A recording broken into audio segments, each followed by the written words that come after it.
Peace, I'm JSWISS, all caps, no spaces, representing no 9 to 5 music. You're watching the beat shine.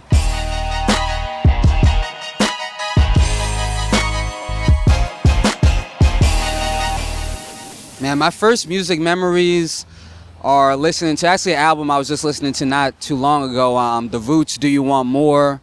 Skilo, I Wish, that was actually an early music memory for me too. Surprisingly enough, Shaq, his track with the Fushnikins, What's Up Doc, Can We Rock? Those are some of the first songs I really was listening to, like as a real young age, like 2 years old. Tribe Called Quest, Midnight Marauders, like 2-3 years old, before I had any intentions of rapping. Just that was my first introduction to hip hop. I've been writing raps, for fun here and there since the age of 12. But I did an open mic when I was 17. This was just 2-3 months before I went to college down at UNC. And it was an open mic where I just took a few verses that I had, spare 16s, put them together, had a hook, and made a song. And looking back on it now, it's kind of a performance. But that was really a moment that said, okay, I want to look out more and seek out more opportunities to perform. And that's what led me to start taking it more seriously over that next year. When you're talking about first getting out there and really making a name and marketing myself, I think of my freshman year at UNC Chapel Hill in North Carolina and putting out my first mixtape, 2009, and just doing every performance possible. I mean, it was performances in classrooms for school groups and all that. This is my first, few months, year of really trying to push myself. And so I had performances where, kind of had a mini group, and it was 3 of us. We had one working mic.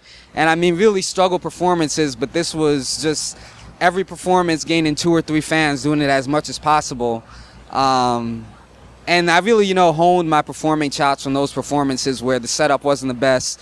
The audience might not be the biggest, but, I was doing it. I was first getting my name out there. And that's what makes me the strong artist today, 5-6 years later, from those moments.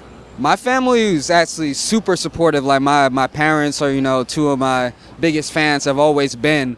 And I would say that, I started kind of taking it more seriously in 2009 as far as pushing myself, but it was still maybe about 3 years later before I really decided okay, this is really something that is not just I want to get attention for, and grow and get it out there, but this is what I want my main focus to be. And when I kind of broke that to them, they were as supportive as you could possibly be. I mean, they believed in me. They were fans actually of my music, more than just some supportive parents could be. So there was no issue with that. What I like most about being an artist is that I could reach so many people around the world that I might not even be talking to directly face to face. But, they hear me, they're really touched by it. And I get those messages, from countries like you would never expect, 10,000 miles away, and saying your music touched me in a special way. And that's crazy that I can make it, in a studio, in a small space where I don't see them at all, but that message touches them so much that they reach back out to me. That's the most special thing. One highlight for me in my career just happened a few months ago, actually less than a few months, maybe like a month and a half. Performing show at SOBs with Rakim, and meeting him, he was real dope. Performing at a packed Apollo Theater last year with a live band, which was amazing. Just to have a legendary place like that, 1,500 people, and get a standing ovation performing my own original song, is a crazy highlight. I've been able to fulfill a lot of things that just as a hip hop fan, meeting people. Meeting Large Professor the other day, meeting Rakim, meeting Africa Bambaataa, meeting incredible, hip-hop icons and fans and people that I've listened to through being an artist and being in the right place because of that has been something that, wouldn't be able to do. And also just being able to say that, I've reached, so many people, around the world, and have heard my voice and heard what I've had to say.